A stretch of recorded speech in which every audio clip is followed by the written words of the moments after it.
Subscribe কৰিব পাটৰ learning YouTube চেনেলটি। নমস্কাৰ ছাত্ৰ-ছাত্ৰীসকল, পাটৰ লাৰ্ণিং ইউটিউব চেনেলৰ অন্য এটা ভিডিঅ'লৈ স্বাগতম জনাইছোঁ। আজি আমি হৈ যোৱা প্ৰথম ইউনিট টেষ্টৰ নৱম শ্ৰেণীৰ গণিত বিষয়ৰ পেপাৰখন আলোচনা কৰিব বিচাৰিছোঁ। ইয়াতে 22টা কুৱেশ্যন আছে MCQs। এই 22টা MCQs আমি ডিছকাছ কৰিম। প্ৰথম প্ৰশ্নটো দিছে, স্বাভাৱিক সংখ্যাৰ ছেটটো কি সংখ্যা যোগ দিলে ছেটটো পূৰ্ণ সংখ্যা হ'ব? মানে পূৰ্ণ সংখ্যাৰ ছেট হ'ব। মানে স্বাভাৱিক সংখ্যাৰ লগত কি যোগ দিলে পূৰ্ণ সংখ্যা হ'ব? আমি গম পাওঁৱে স্বাভাৱিক সংখ্যাৰ লগত যদি 0 দিয়া হয় তেতিয়া সেই ছেটটো কি হ'ব? এটা পূৰ্ণ সংখ্যা হ'ব। 2 নম্বৰ প্ৰশ্নটো আহিছোঁ, তলত দিয়া সংখ্যাৰ ছেটটোৱে কি সংখ্যা ছেট বুজাইছে? এতিয়া আমি যদি কি কৰোঁ, ঋণাত্মক সংখ্যা লওঁ আৰু পূৰ্ণ সংখ্যা লওঁ, তেতিয়াহ'লে সেইটো কি হ'বগৈ? অখণ্ড সংখ্যা। এইবাৰ আমাৰ আহিব 3 নম্বৰ কুৱেশ্যনটো। যিকোনো পৰিমেয় সংখ্যাৰ আৰ্হি হ'ল p/q, p not equal 0, p/q, q not equal 0, p/q, q equal 0 ওপৰৰ এটাও নহয়। আমাৰ শুদ্ধ উত্তৰটো হ'ব p/q, q not equal 0 হ'লে এইটো এটা পৰিমেয় সংখ্যাৰ আৰ্হি হ'ব। তাৰ পিছৰ প্ৰশ্নটো আহিছোঁ, বাস্তৱ সংখ্যাবোৰ হ'ল পৰিমেয় আৰু অপৰিমেয় সংখ্যাবোৰ, মৌলিক আৰু যৌগিক সংখ্যাবোৰ, স্বাভাৱিক আৰু পূৰ্ণ সংখ্যাবোৰ, ডি পূৰ্ণ আৰু অখণ্ড সংখ্যাবোৰ। আমাৰ আনচাৰ হৈছে পৰিমেয় আৰু অপৰিমেয় সংখ্যাবোৰ হৈছে বাস্তৱ সংখ্যা। 5 নম্বৰ প্ৰশ্নটো আহিছোঁ, বাস্তৱ সংখ্যাবোৰৰ ক্ষেত্ৰত প্ৰযোজ্য মৌলিক প্ৰক্ৰিয়া কেইটা হ'ল যোগ বিয়োগ পূৰণ, বিয়োগ পূৰণ হৰণ, ডি যোগ বিয়োগ পূৰণ হৰণ। আনচাৰটো হ'ব আমাৰ ডি। 6 নম্বৰ, অযুগ্ম সংখ্যাৰ সাধাৰণ প্ৰকাশ ৰাশি হ'ল A twice m plus 0, B twice m, C twice m plus 1, D twice m plus 2। আমাৰ উত্তৰটো হ'ব টুৱাইচ m প্লাছ 1। 7 নম্বৰ প্ৰশ্নটো আহিছে, একমাত্ৰ যুগ্ম মৌলিক সংখ্যাটো হ'ল 0, 1, 3 আৰু 2। আমাৰ আনচাৰ হ'ব ডি নম্বৰ প্ৰশ্নটোৰ উত্তৰ 2।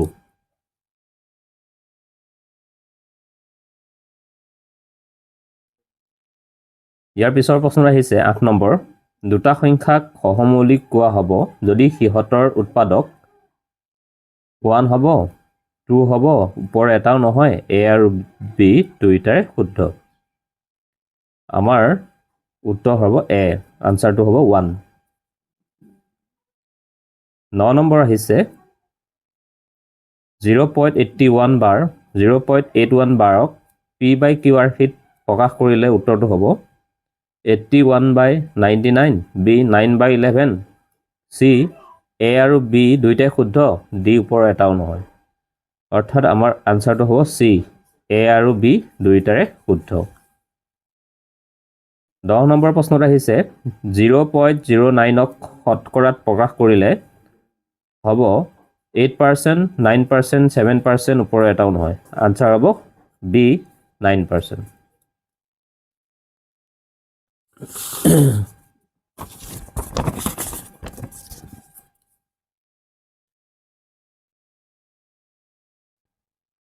আমাৰ 11 নম্বৰ কুৱেশ্যনটোলৈ আহিছোঁ, যদি √2 ইকুৱেল 1.41 হয় তেন্তে √2/3 মান হ'ব এ 0.47, বি 0.47 ...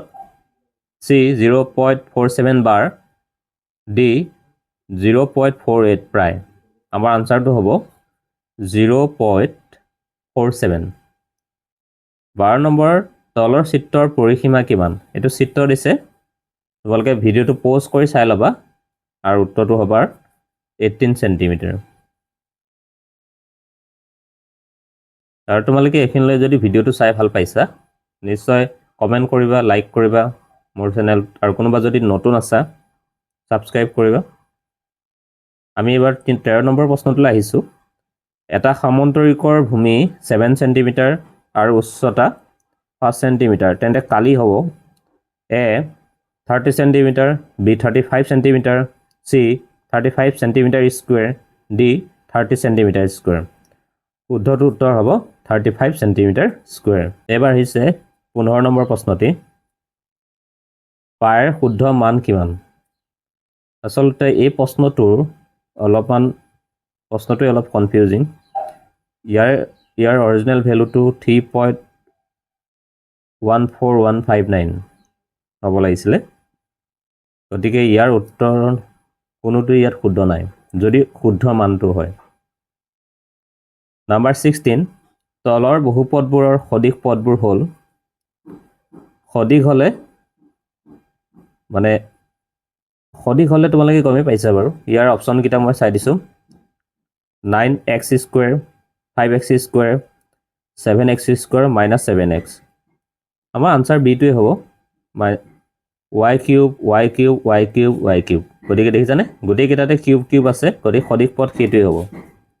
তাৰ পিছৰ প্ৰশ্নটো আহিছে 17 নম্বৰ কুৱেশ্যনটো। 15y square plus 16y cube -7y -11 বহুপদটোত y স্কুৱেৰ আৰু yৰ সহগ হ'ব ক্ৰমে এই y স্কুৱেৰ সহগ 15 আৰু yৰ সহগ -7। আমাৰ আনচাৰটো হ'ব কি 15, -7। এবাৰ 18 নম্বৰ প্ৰশ্নলৈ আহিছোঁ। এ চলকযুক্ত 4 + 2a square plus 5a power 5 plus 9a to the power 6 minus a power 9 বহুপদটোৰ মাত্ৰা, অৰ্থাৎ এ নামৰ চলকটোৰ ওপৰত যিটো সংখ্যা মানে আটাইতকৈ বেছি থাকিব, ঘাতটো আটাইতকৈ বেছি থাকিব, সেইটোৱে হ'ব বহুপদটিৰ মাত্ৰা। অৰ্থাৎ এ ওপৰত আটাইতকৈ বেছি থকা সংখ্যাটো কিমান? 9। আমাৰ 9টোৱে হ'ব আমাৰ কি? মাত্ৰা। p of x equal 5x square -28x plus 7 বহুপদটোত xৰ ভেলুটো কিমান দিছে? 1। তেতিয়া বহুপদটোৰ মান কিমান হ'ব? বহুপদটোৰ মান হ'ব 5ত 1 দিলে 5 হৈ যাব, 5 7 12, 12ৰ পৰা 3 গ'ল, থাকিল কিমান? 9। আনচাৰটো হ'ব ডি। তাৰপিছত 20 নম্বৰ কুৱেশ্যনটো, x to the power 4 plus x cube -2x square plus x plus 1ক x - 1এ হৰণ কৰিলে ভাগফলটো কিমান হ'ব? ভাগফলটো হ'ব 1 1 1 1 2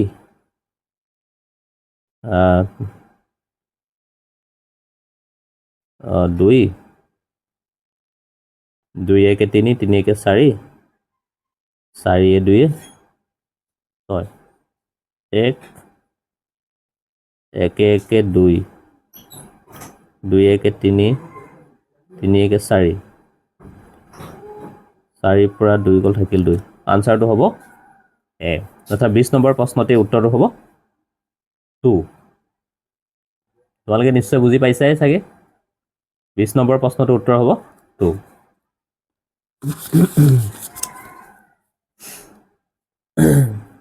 এবাৰ আমি 21 নম্বৰ প্ৰশ্নটোলৈ আগবাঢ়িছোঁ।